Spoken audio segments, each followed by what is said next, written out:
At one point, I was like living in a penthouse. I was working 4 hours a month. I had a bisexual girlfriend who was bringing girls to my house to have fun times with.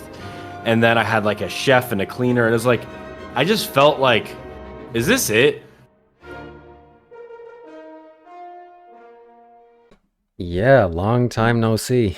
In Namaste. So, how's everything? How's America? You're Doing in good. America? Oh my God. Wait, what's your name? Shiva, Kailash, Shambho. Yeah, but what was your original name? That's long in the past. That's in the sands of time Wow. now. So wait, you were my camera guy, right? Yes. Yeah. Oh my God, dude. I didn't even realize that until I just saw your face right now. I was like, Wow. what the dude, what the hell? Okay. All That's right. great. That's great. The Canadian flag helped me pinpoint it even more. Yeah, for those that are watching, I met Austin in Canada through Vadim watching Honest Signals as a famous pickup artist guy. I worked with Austin, went out and approached the ladies. I've transformed radically or massively, and you didn't spot me. That's good. Yeah, I remember back then it was you were very ambitious. You were like, I'm gonna be the number one pickup artist. Then you were like, I'm gonna be the best at sales. And then you're like, I'm gonna be a monk. I was just remember you like wanted to do everything. You were like bursting with energy. You wanted to do something. Yeah, thank you. That's true. Now I want to be the number one YouTuber, but maybe that'll change. Yeah, so tell me about yourself. Where are you? Last time I saw you, you were in the South America. What's going on with you? Yeah, so after Canada, I basically did two world tours. So I went around the world. I went to Europe, I went to Asia, I went all over the US. And then my friend actually told me to go down to South America with him, go to Colombia for 2 weeks. And then during those 2 weeks, I took Spanish classes every day. I found this girl that I fell in love with, and we stayed in touch when I had 3 more months left of Europe. Came back, lived in South America for a couple of years. Then I just kind of found myself getting lazy, and I was like, I was at one point I was like living in a penthouse. I was working 4 hours a month. I had a bisexual girlfriend who was bringing girls to my house to have fun times with. And then I had like a chef and a cleaner, and it was like, I just felt like, is this it? Like, there's got to be more than this. And I just felt like I needed to have an incentive to grow, because one of the biggest things for me, and especially for you too, back in the day, was like I just wanted to do whatever it took to grow, and I felt like there wasn't left more room left for me to grow in Colombia. So yeah, moved back to the US, and that's when my business started to take off, when I like stopped the nonstop traveling, stopped the, you know, questing of different things like that, and I focus more on contribution and like how can I teach what I have learned to other people and let them have similar fun experiences, have get great girlfriends, and explore the part of I mean you're obviously into spirituality now, and it's like there's there are spiritual things that can be learned about humanity and yourself simply by embarking on the path of becoming good with women. Like you have to confront your ego. And a lot of the times, like when you're in these interactions with women, a lot of things start to come up for you. It's like, oh, what do people think about me? What is she thinking about me? How do I did does that mean, if this girl rejects me, what does that mean about me? Like all these things start to come up for you. So I think it's almost, if you combine game, essentially I've defined it as, meeting and attracting women, and building a connection with them. I'd say that is an element of a spiritual path, because it's like you are confronted by these like harsh inner uh things that come up for you, and it's up to you and how you interpret it and the meaning that you place on it. But yeah, I'm currently now in Florida. That was a long-winded way to just say, hey, I'm in Florida. Nice. So I want to touch upon what you said. You said that you had a chef and you were living in a penthouse. How did you Mhm. finance all that? So in Latin America, it's actually quite inexpensive. But I obviously I'm a dating coach, so I have clients. I was doing a mentorship program there, and I also did like immersion programs. And pretty much now I just do immersion programs, and I have an online course. But yeah, it's less expensive than you'd think. Like a private chef in Colombia is about $400 a month. Like the literal sickest, most awesome penthouses in Colombia are like $2,000 a month, and you know, it was cool. I had a good time learning Spanish. Had a good time living down there, and yeah, and I had basically had a lot of different teachers coming to my house: guitar, Spanish, whatever I wanted to learn. We did yoga at our house. Whatever we wanted to like learn, we would just say, "Hey, can you do this at our house?" And they would always come by. So yeah, it's less expensive than you think. And you said you stopped growing. Can you elaborate more into that? What happened? Yeah, so I think as a man, part of what kind of motivates you is this kind of pursuit of women or pursuit of money. It can be extremely motivating to have those like end results that you want kind of being further out in the future. Whereas when you move to Colombia, you can essentially, or a lot of different places in Latin America, Asia, you can essentially live the life that you thought was like the highest quality possible life ever. But what you realize is when you focus on the end result, which is like, oh, this is all stuff that makes me feel good, or things that can, you're focused too much on yourself. I think that's where you get a lot of suffering versus when you're focusing on contribution. So I think that's what I was missing out on was like, I'm not growing because I don't feel the need to do very many things to contribute because life is so easy. So one of the reasons I moved back to the US is I wanted to have a more difficult environment to finance so that I had to like addict myself to start contributing it again. And when I came back to the US in 2021, it was right after COVID, I ended up doing more in-person dating coaching than anyone on the planet, largely because I was in a city where it was open to do that. So I did programs every single week for an entire year. And, just I'd have, 4 students come into my house staying, boom, we go out together. And then like another crop comes in. I had like some month-long students. So I felt like coming back to the US allowed me to grow faster, not only because obviously it's easier for people to travel there for coaching, but it gave me an incentive. It's like it's harder to thrive in the US, so I had to contribute more.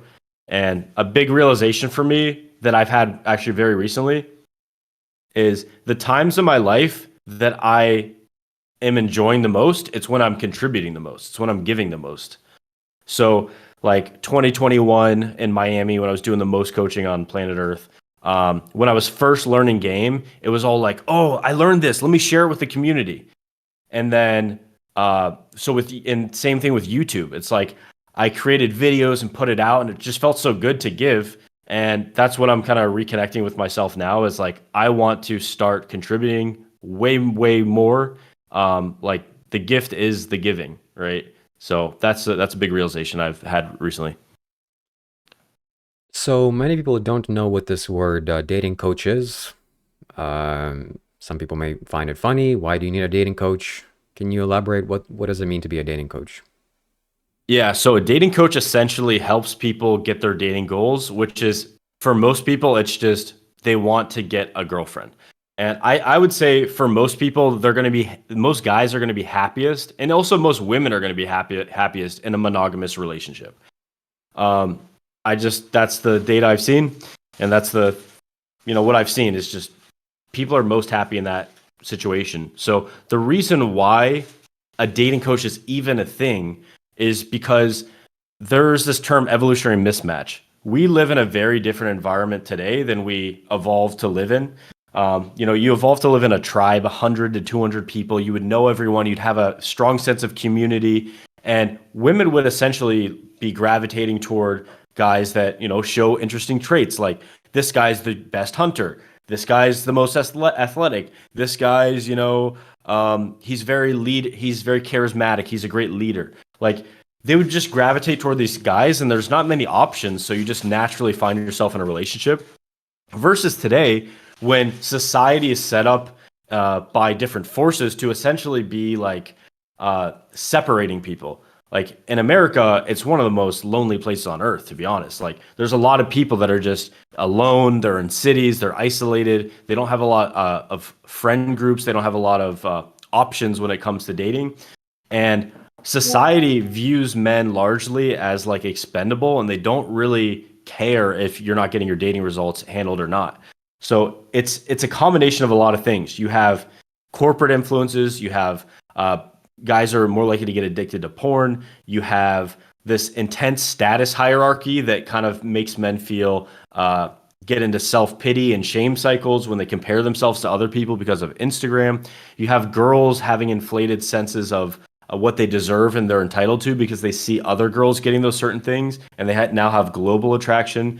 You have things like feminism causing men to feel like if they talk to women at work, they're going to get, some kind of like written up by HR. If they talk to girls at the gym, they're going to have an issue. If they talk to girls at church, they're going to get kicked out. If they talk to girls at, this is some place you can't even talk to girls on, like the metro or in public, it could be an issue. And it's like, it's putting men in this place where it's like they're divorced from community.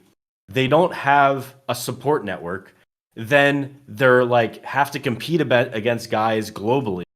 And then when they try to start learning social skills, there's all these like kind of obstacles put in the way. And it makes it very difficult for guys to have to attract and retain like an awesome girl in their lives.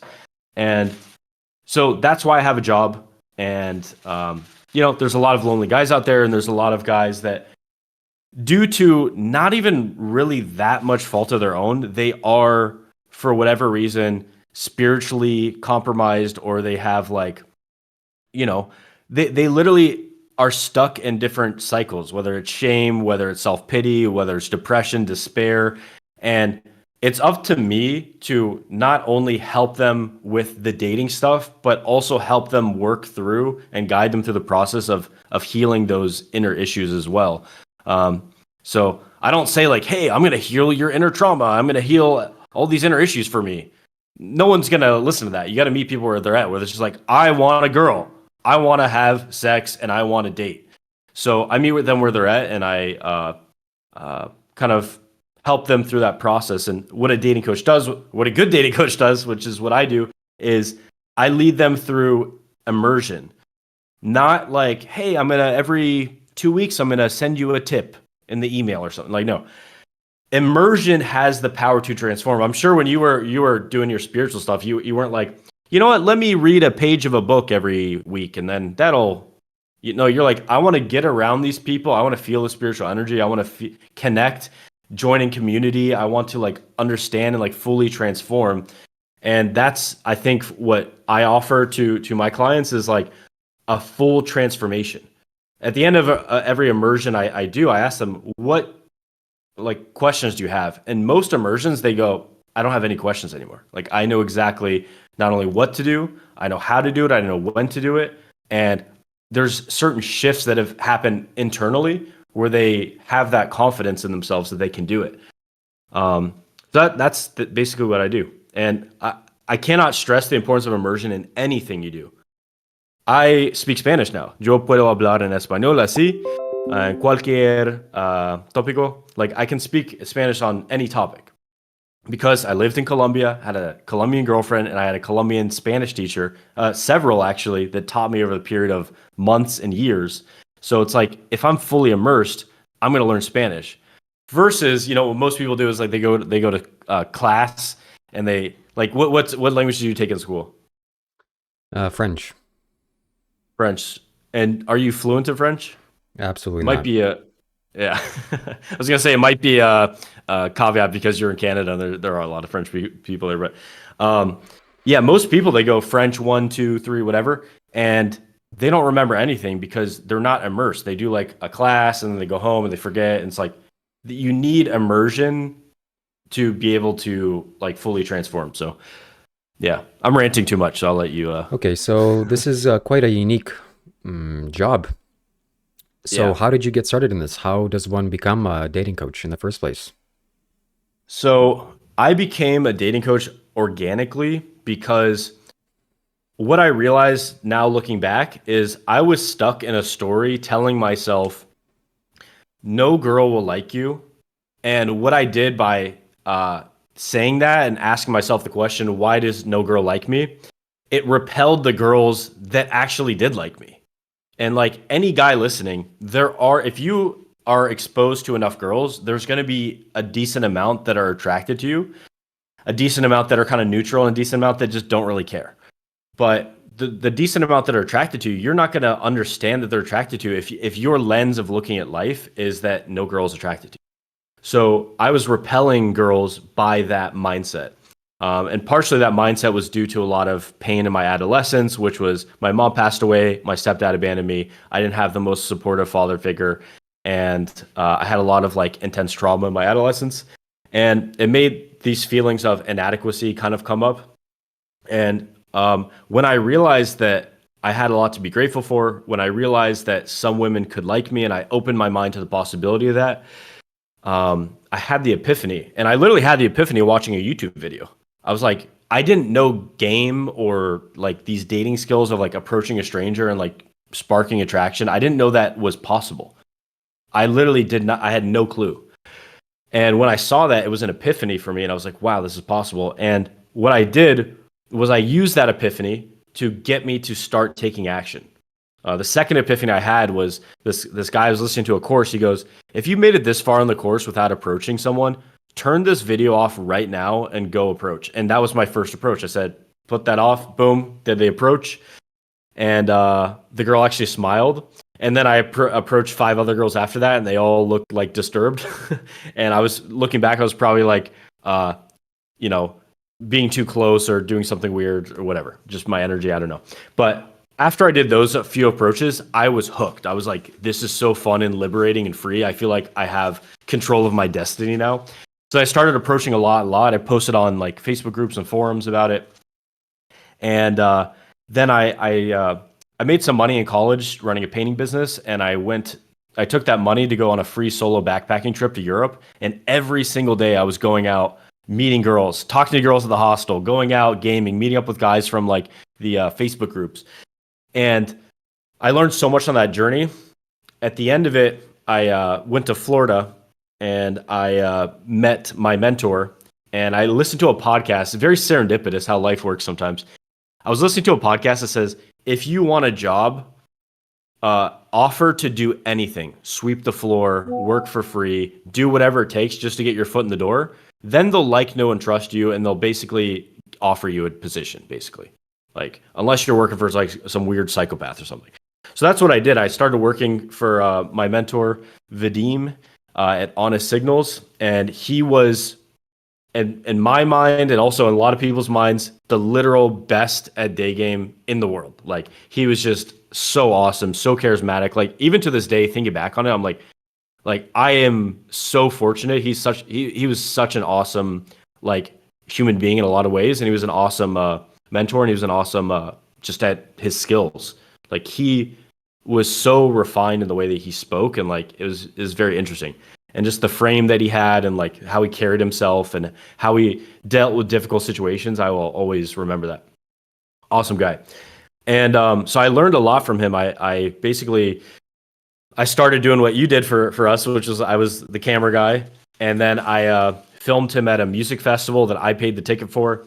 And then, I got the like most epic shot, 1% left on the camera. I got them like driving away in the car with 2 girls that they were going to have a nice adventure in the night with. And I got the epic shot. Boom. As soon as the car drives away, camera dies. And he's like, this guy's a legend. I gotta keep him. So he invites me up to Canada to keep working with him. And then, so I started assisting on boot camps with him. He actually did his first boot camp ever with me as an assistant. And then basically we started creating videos together. I kept working on my game. And eventually, like, I became so good at game through just going out constantly, hanging around people that were into it, consuming the material. I was obsessed. Like, I was literally obsessed. Like, you can tell when you're you're dealing with someone and they're going to go places because they're just like constantly consuming information, and then they're going out and they're implementing it and they're like talking about it, and you can see something in their eyes when they're like lit up by this purpose of learning this. And I was so tunnel vision on this, it was crazy. I was like, I literally thought doing anything else was just like a complete waste of time. I was like, why would you do anything else ever? This is dumb. By the way, Nate's downstairs if you want to grab him. You take your phone. Call him. He's calling me. My buddy. Yeah, but I was like super into it, and then I basically started doing my own programs with him. And by the time I left, I was generating 3 times the amount of views on YouTube and 3 times the amount of sales in the company. So eventually it turned out that it was worth it for me to leave and do my own thing. So we basically just parted ways. And then I did my 2 world tours, and like I built my brand. And if you search on YouTube, like a lot of different dating terms, like a lot of my videos will come up in that first page, and that's kind of how I built my brand, and that's how I became a dating coach. So it's a very organic process of like starting from a place of pain, moving to a place where I wanted to, I was inspired, which I think is key for anyone listening. It's not necessarily the how-to is what you really, really need when you're starting out. You need inspiration to start, and you need to like clear the negative energy and the negative thoughts away so you can get that divine inspiration so you can start something. And then once you start the momentum and get the habits in place, it's just kind of autopilot from there. So it's like that first hurdle is like the biggest step for people. And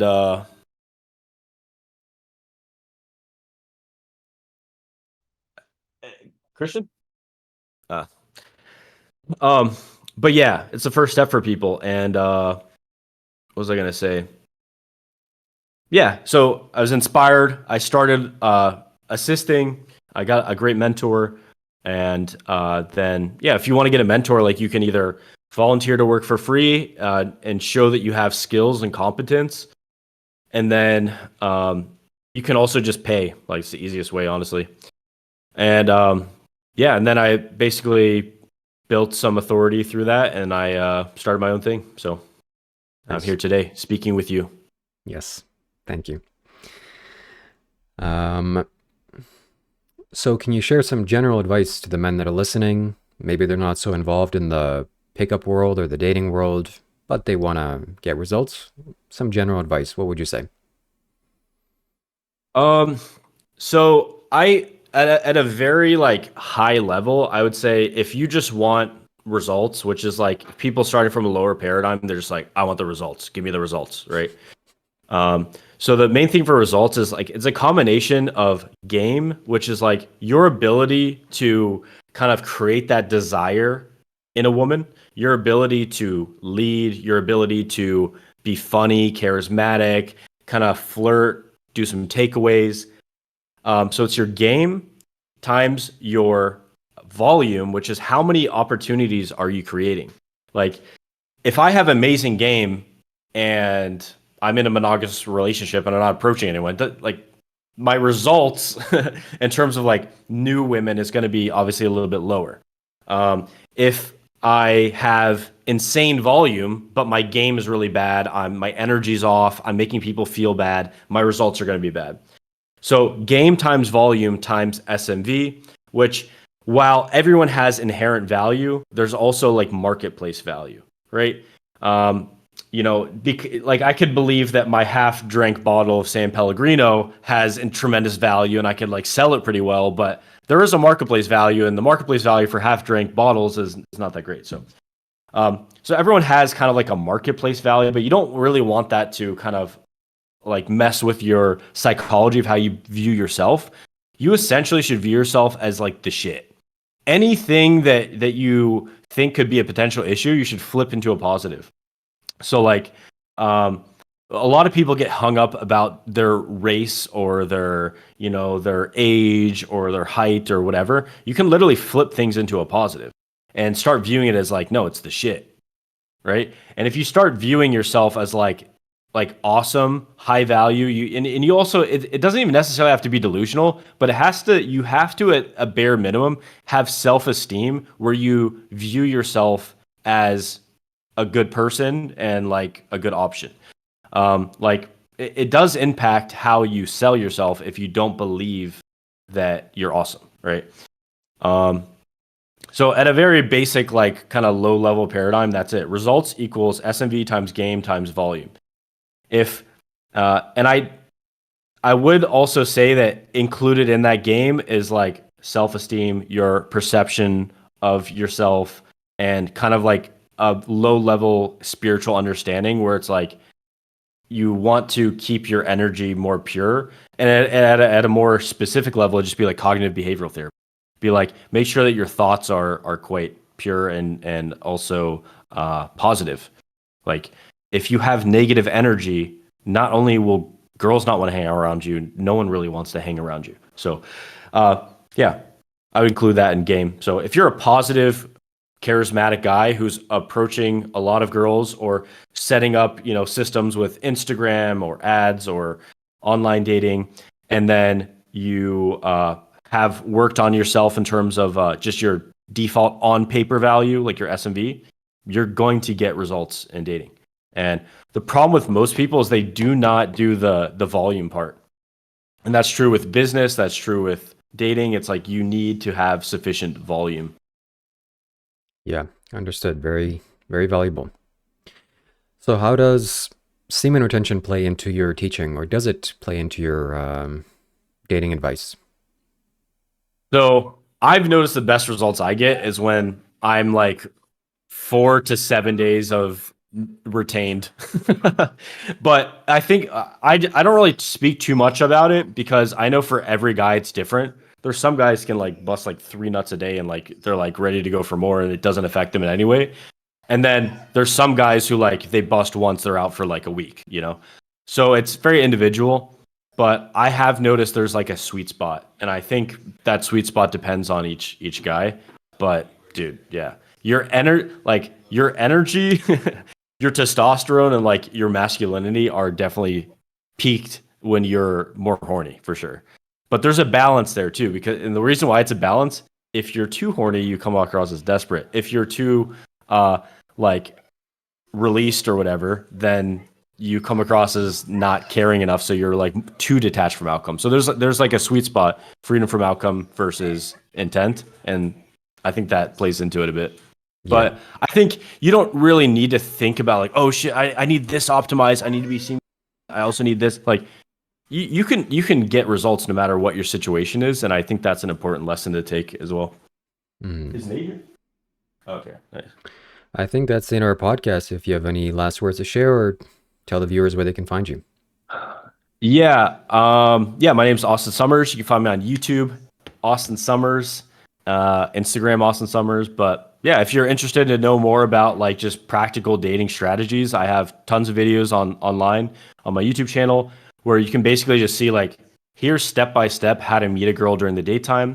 Here's like a guided meditation. Here's like how to meet girls at night. Here's like practical examples. And I think one of the things I'm most known for is I just have a lot of practical examples of me going out in real life and meeting real women. And you can see how they react. You can see the techniques I do, but also just pay attention to like the energy and the vibe that I'm giving out. Because internally, I'm not thinking about getting the girl. I'm thinking about how can I share an awesome experience with her? How can I make it win-win? And when you see that, you notice like girls trust me pretty easily, pretty early on, because they see that value giving, like sincere energy coming across. And so I don't really get many, like harsh rejections at all. I also don't get much pushback when it comes to intimacy. So when you give out that nice value giving, safe, comfortable, fun, masculine vibe, it's like allows women to feel super comfortable around you and trust you. So check out my channel, Austin Summers. And yeah, thanks for having me, man. It's really good to see you. I literally didn't even recognize you until we were on the video, even from Facebook. But yeah, man, keep doing your thing, build up the channel, put out the good vibes. I mean, the world needs it. I'm sure you're aware the world needs your teaching as well as and the message that you're putting out. So as well as Thank you mine. very So much. Have a good day. cool, man. Good talking to you.